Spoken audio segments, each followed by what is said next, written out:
নমস্কার। কবি রবীন্দ্রনাথ ঠাকুরের লেখা কবিতা ইচ্ছামতি।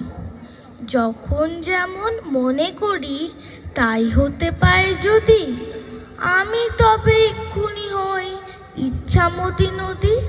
রইবে আমার দক্ষিণ ধারে সূর্য ওঠার পার, বাঁয়ের ধারে সন্ধেবেলায় নামবে অন্ধকার। আমি কইব মনের কথা দুই পাড়েরই সাথে, আধেক কথা দিনের বেলায় আধেক কথা রাতে। যখন ঘুরে ঘুরে বেড়াই আপন গায়ের ঘাটে, ঠিক তখনই গান গেয়ে যায় দূরের মাঠে মাঠে। গায়ের মানুষ চিনি যারা নাইতে আসে জলে, গরু মহিষ নিয়ে যারা সাঁতরেও পার চলে।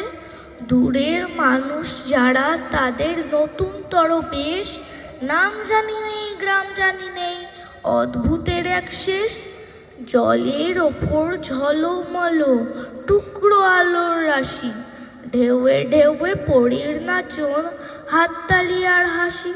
নিচের তলায় তলিয়ে যেথায় গেছে ঘাটের ধাপ, সেইখানেতে কারা সবাই রয়েছে চুপচাপ।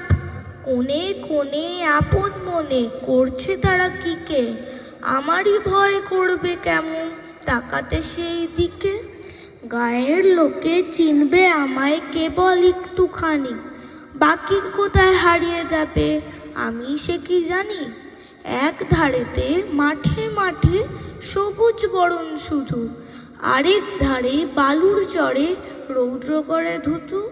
দিনের বেলায় যাওয়া আসা, রাত্রিরে থমথম, ডাঙার পানে চেয়ে চেয়ে করবে গা ছমছম। নমস্কার।